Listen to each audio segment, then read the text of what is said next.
Hello, and welcome to the Divorced Dadvocate, divorce support for dads, where we help dads create a healthy and less traumatic divorce. My name is Jude Sandoval, and I'm your host. I created this podcast and the Divorced Advocate community as a result of my own high conflict divorce, and because you as a dad deserve all the resources necessary to thrive through this challenging time. I encourage you to check out our website at thedivorcedadvocate.com, where there are resources that correspond to this episode, as well as free access to our membership community, where you will find live meetings, free workshops and courses, private discussion groups, and more.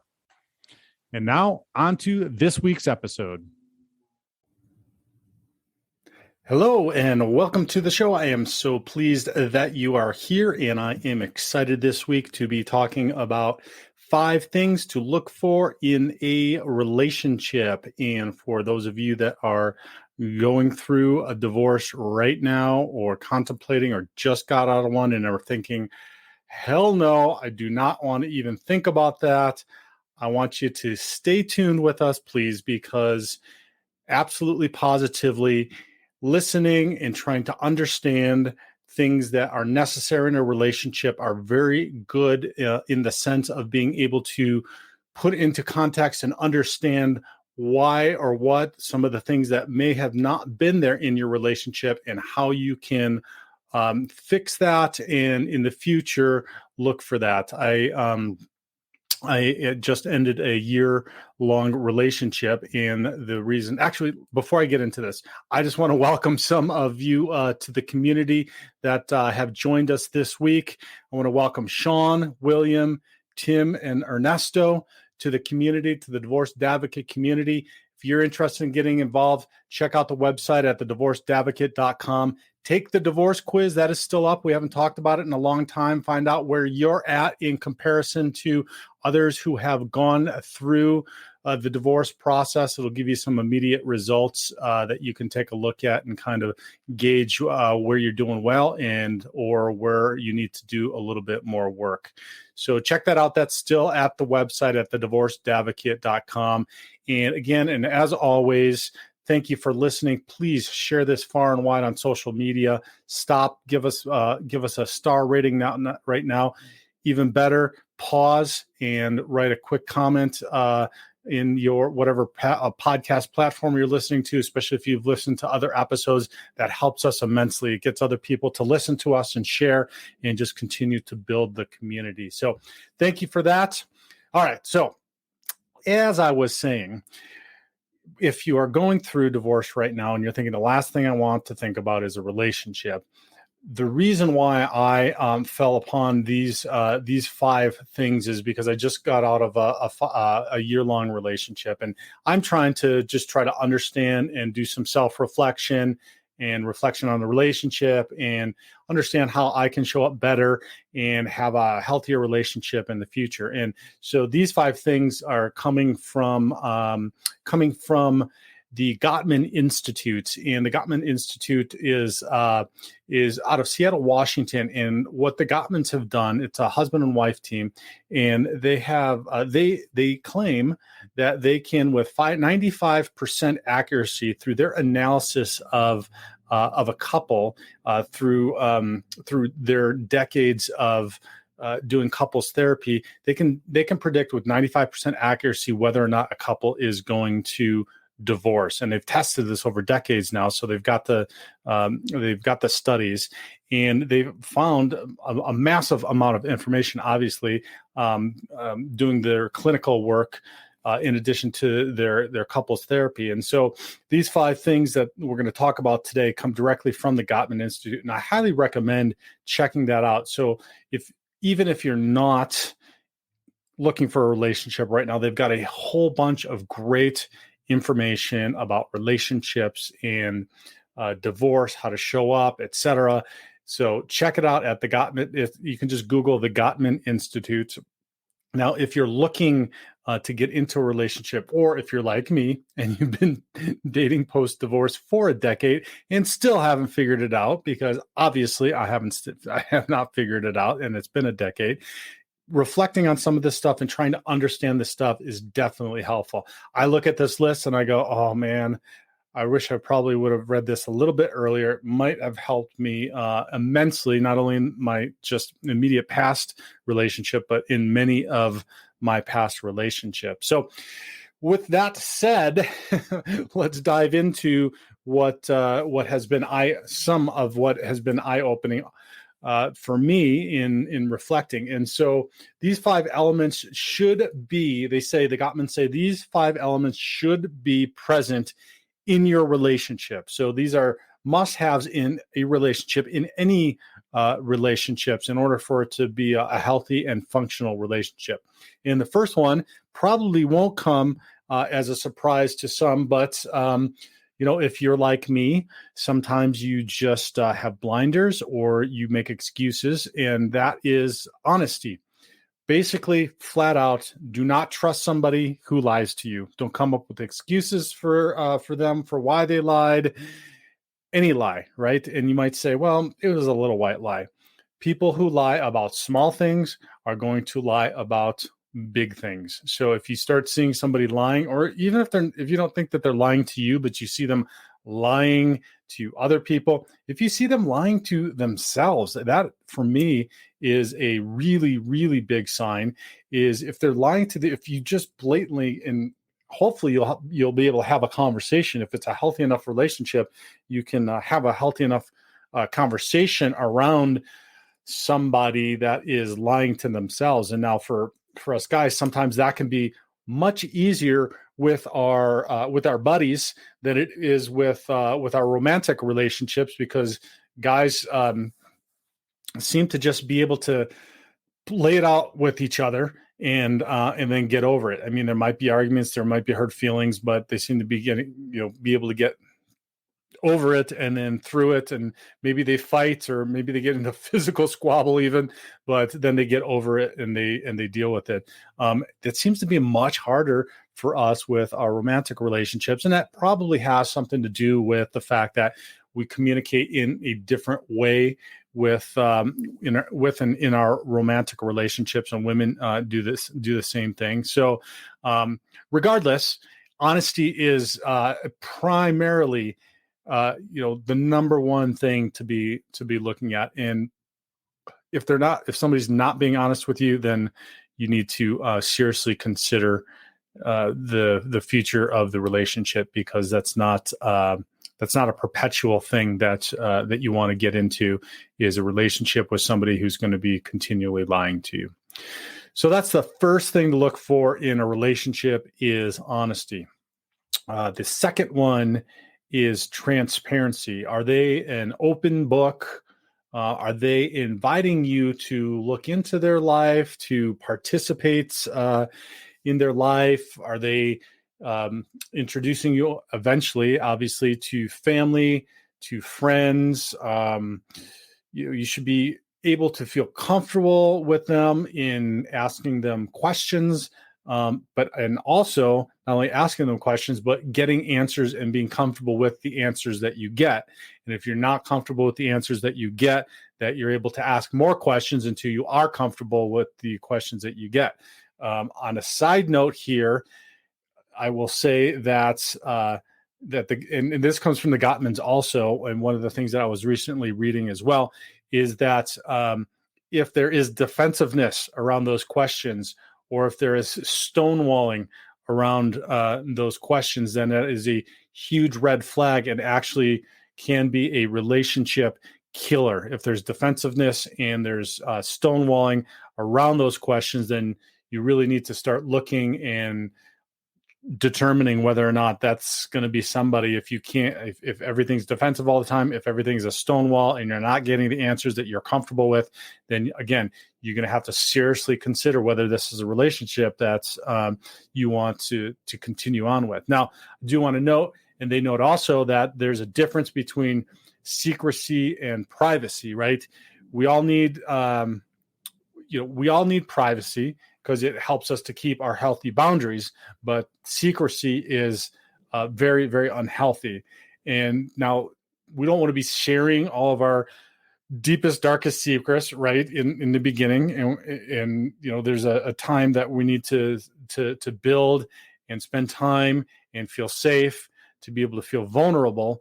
But the relationship should feel easy, and it should feel comfortable in getting to know them. So transparency is absolutely critical. Are they authentic about how they're showing up? Are they authentic about their past life? Are they authentic about how they're living their life currently? Are they authentic about what they want in the future, or what their views are for the future, or what their intentions are? That's a big one. Intentions. Are they authentic, and are they showing up in that way? So transparency is another one of the 5 things to look for in a relationship. The next one is accountability. Do they keep their promises and follow through on their commitments? Actions speak louder than words. Now, you've probably, if you've listened to enough episodes, heard me say their actions will always tell you exactly what they think, how they feel, what their values are, everything about somebody. You need only to look and watch how they conduct themselves in their everyday life to know whether or not what they're saying is truly what they believe, or the values that they hold, or how they conduct their lives. Okay. So I'm going to use just a simple general example, which is somebody that claims to be healthy and fit in their lives, but does absolutely no exercise whatsoever. Right? It's inconsistent. Right? So somebody that's going to be accountable is going to show up how they say they're going to show up. So do they say that they're going to do something? Do they promise that they're going to do something? When you state what your needs are, and you get agreement from them as to what it is that your needs are, and they agree to them, are they then accountable for their commitments to you and to your needs?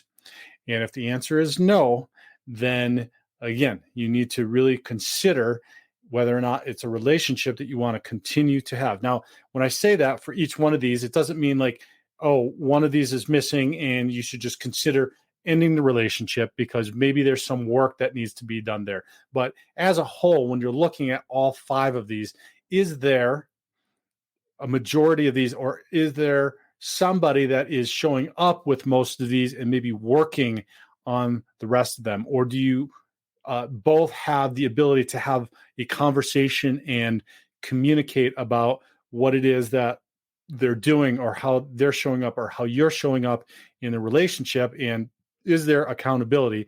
And part of this accountability thing is often challenging for those of us who are codependent, because accountability, holding somebody accountable is, especially when they're crossing over our boundaries, and especially if we've been very clear through nonviolent communication, talking about stating what it is that our needs are, and getting agreement from them as to how they're going to show up and how they're going to meet our needs. And then if they don't do it and they cross those boundaries, and they do not take care of our needs, or they do not respect our needs, then holding people accountable is really incredibly difficult, oftentimes, for those of us that are codependent. Oftentimes we can work through those first three steps of the nonviolent communication, or actually all 4 of them. But then when it comes time to hold somebody accountable, it's really incredibly difficult, because it entails that uncomfortable conversation, if you will, that uncomfortable talk about, well, this is what the behavior was, this is how it makes me feel, this is what I had requested as my need, and I had stated that, we came to agreement, and then you didn't do it. And then that becomes a whole process of maybe renegotiating that if it was something that wasn't feasible. But first and foremost, that person has to take accountability. So if you start getting, again, the defensiveness or the stonewalling, or here's a huge sign. If you get excuses immediately, like, well, it was this or it was that, or you weren't clear, especially if they start to try to reverse that onto you as to, well, you weren't clear about that, or I thought you were kidding, or whatever it might be. If they're not taking full accountability for themselves, for their actions, for their lives, really in general, then absolutely, positively, this is a red flag that you really, really need to pay attention to. So, and some of these 5 that we're talking about here are, many of you have maybe heard several of our episodes with Dr. Sean Smith, and he wrote a fantastic book for men called The Tactical Guide to Women, and then a fantastic book for women called The Practical Guide to Men. And he talks about red flags and things to look out for. Some of the stuff we're talking about here is very dialed in and more specific, but I also recommend those books as well. And for you dads that are starting to date, also take a listen to our sister podcast, Dads Dating After Divorce. You can find that on any one of the major podcast platforms as well. I'm still working on developing that a little more. It's been a while since we've done an episode, but we've got a few good episodes already in there with Dr. Sean Smith and some others. So check that out as well. It's a little plug for my little sister project that I'm working on here. So accountability. To summarize, take a look at the person and their lives. Are they accountable for their actions? All of our choices. Life equals our series of choices. And are we accountable for each of those choices? Stay with us. We'll be right back. Hey, this is Jude with a quick reminder about the Divorced Advocate Foundation for Fathers, which is our nonprofit that helps dads through divorce with legal education, free or reduced cost coaching, and mental health resources. If you own a business or know someone who does, there's an easy way to help by connecting credit card processing through our partner program. Part of the fees go straight to the foundation with no added cost to the business, and 98% of businesses are actually able to save money on their processing fees. It's a win-win. So if you know a business that accepts credit cards, get them in touch with me by sending a warm introduction email to jude@thedivorcedadvocate.com, or give me a call directly at 720-255-1021.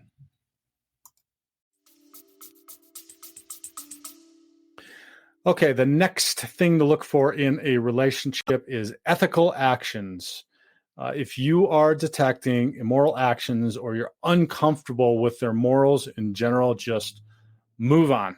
Now, this goes to the first half of Dr. Sean Smith's book, which is really getting to know and understand and learn yourself, because only through doing that will you be able to know and understand what your morals are, what your values are, what your beliefs are. And then hopefully you have taken the time to develop those, maybe write a list of those, and write a list of ones that are non-negotiable for you. And then when you guys are starting in a relationship, or when you're starting with somebody new in a relationship, you know exactly what those are and what your non-negotiable ethical actions are and are not. If you don't, that is when there can be huge problems, because then you're just kind of rudderless, if you will. You're on the water without any direction as to where you want to go, because you don't even know what it is that you want or what you believe in, or how you should, or how you are showing up in the world. Hopefully you know.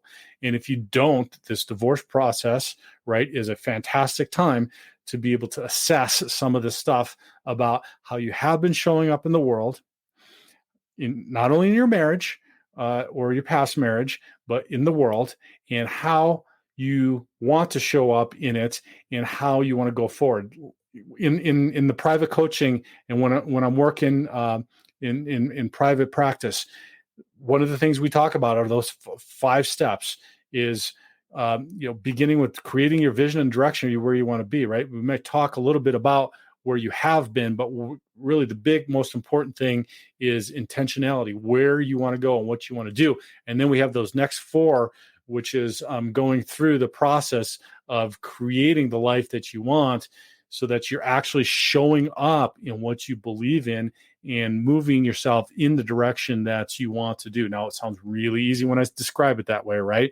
But when you get into everyday life and all that's going on with work and kids and exes and everything else, then that becomes very, very complicated with all the moving parts in our lives. And I know I'm not telling you anything that you don't already know, but it is absolutely critical. If you don't know, if you don't understand yourself, then take the time. Read Sean Smith's book. He lays it out for you about, what you need to be paying attention to, what you need to know about yourself, and understanding all of those things before you get into a relationship. So those of you who are listening in the middle of divorce, again, this is an opportunity, right? You hear me say it. I know that you go, what are you talking about? This is crazy, Jude. How is this an opportunity? This is an opportunity for you to reflect on how you showed up in the relationship, because it takes two. That's another great question, is when you meet somebody and you ask them, well, tell me about your last relationship and tell me why it ended.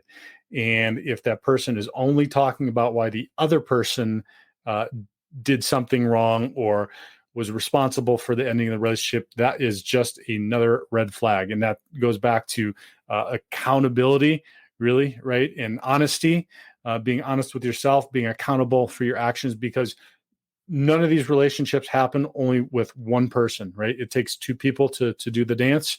So there is a dynamic that happens in all relationships, and there are two people that are responsible for that dynamic. So if somebody says, well, it was only them, it was this or that, and they did this, or they're not, they're a narcissist. Oh my God, if hear that one more time, that's like red flag number one. They're a narcissist. Okay, great. What does that mean? Tell me about the relationship. What was the dynamic?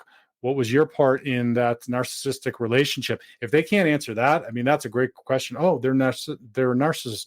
What was your responsibility, or how did you show up in that narcissistic dynamic? Because they're the narcissist and we were what? We were in a relationship with them. So, I'm getting into some dating minutia here, or at least some questioning minutia from some people, but it's just, I'll wrap it back up to the ethical actions part of it. Just make sure you know who you are before you are able to get into a relationship, and on how you're showing up, so that then you are able to look across the table and say, yes, this is somebody I feel comfortable with, or this person's actions are not something that I am comfortable with. And, I have to be true with that, and I have to move on. So that's number fourth thing to look for in a relationship. And the last one, the fifth one, is proof of alliance. Now, this is really, really critical. And I feel like in our day and age right now, this is one that a majority of relationships are missing across the board, just not romantic relationships. Proof of alliance. Do they take your needs into account, or do they only act out of their own self-interest? Now, it feels like in this age of having no commitment to anything, to a cell phone plan, to what you eat, to anything, and there's so many choices, 500 cereals in the grocery store, or so many different phones, or on the dating app, like a million different people that you can meet from anywhere in the world. That this proof of alliance is critical, because everything feels like, not everything, but so much feels like a transaction. Like this is just transactional, that the relationships are just transactional and not relational. And the difference is transactional is that I'm doing something to get something from you, or you're doing something to get something from me. And it's just a transaction. But in a romantic relationship, it is not just a transaction. It's just not, I get from you, you get from me. And if somebody's only acting in their own self-interest, then that is a problem. If they're able to demonstrate, though, to you that they have your back, even in small ways, then that is a great sign. And so, you kind of think about it in the context of a good teammate and a bad teammate.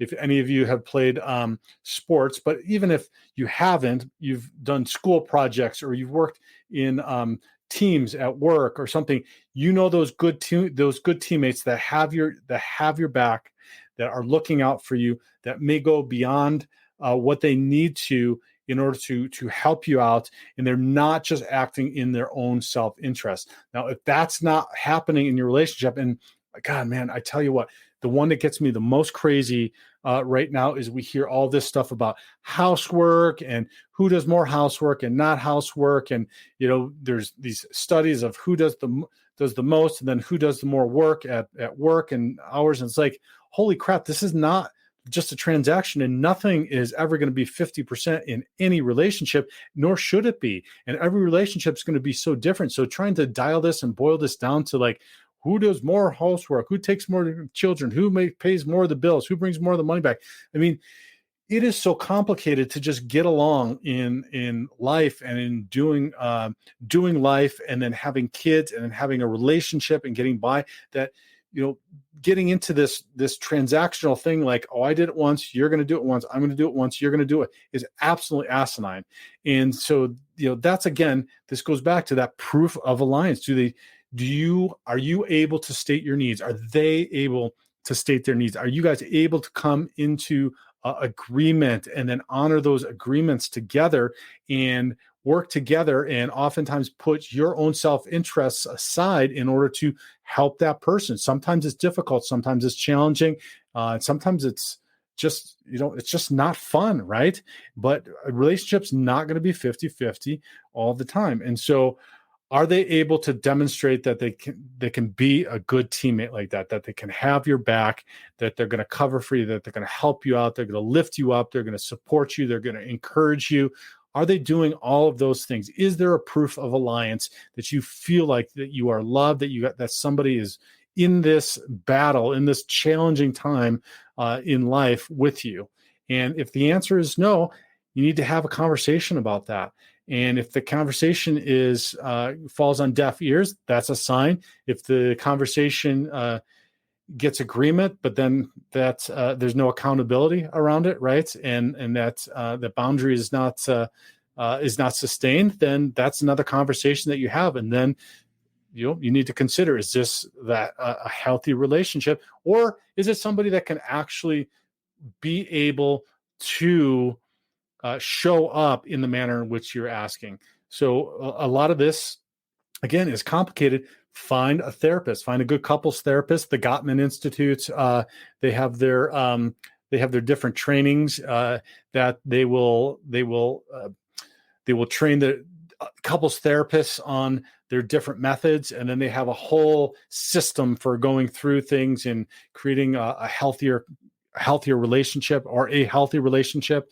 And so find a therapist or find a coach. Janelle Green's been on our show many times. She's a fantastic relationship coach. Find a relationship coach that can help you as well in these.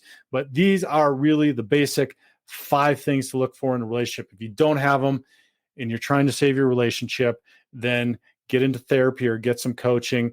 If you are just going through a divorce or a breakup, then look at where you did not have these in your relationship and pay attention to when you ignore them. I'm looking back on my past year. I'm looking at these 5s, and I'm reflecting. I'm going back and reading journal entries and looking at text messages and writing journal entries and doing prayer and doing meditation and doing reflection and trying to find the times where some of this stuff showed up and I was not paying attention to it, or I paid attention to it and I didn't handle it a way in which would have moved the relationship forward in order to potentially have a better relationship, or where it was just completely disregarded. So I'm going through through this right now with these 5 and looking and trying to remember and trying to figure out how to be better and show up better, it is an opportunity. No matter what, whether you're going through a divorce, whether you're starting a new relationship, whether you're ending a subsequent a divorce, post-divorce relationship, they're all opportunities for self-reflection, for understanding, for growth, and hopefully doing better today than you did last time, doing better in the next relationship than you did in either your marriage or your last relationship, and continuing to show up and do better so that you can have those healthy relationships. It's really, really critical. And those of you that are sour on relationships, sour on divorce, I understand, but take the time to heal. That just is telling you that that is not time yet. And I read another great thing on the Gottman website that they said, how do you know when it is time for you to move on? Or I'm sorry, how do you know when you're ready for that next relationship? And they said, when you feel comfortable to be by yourself and not looking for the relationship or getting something out of a relationship, and this is the critical one, you can imagine a healthy future or a healthy future within a relationship within the context of a relationship. So when you're feeling comfortable by yourself and then you're starting to imagine a future with a healthy relationship, that's when you're ready to get back in there. And that's going to be different for everybody. I've always struggled with that question.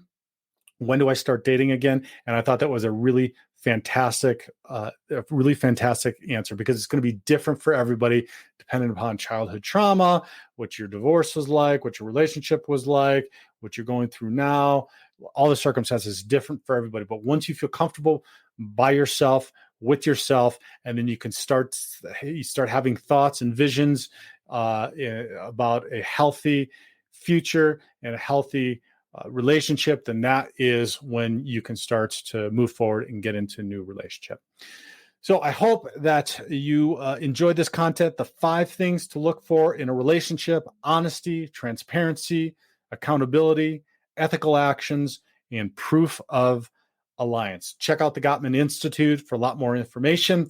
And if you found value in me sharing this today, please leave us a comment. Pause and leave us a comment, please. It helps us so much. Or leave us a star rating. Share this on social media far and wide. Go to the website at thedivorcedadvocate.com. Dive in, get involved in the community, in the group meetings, or any one of the other events that we have going on, and get the support that you deserve.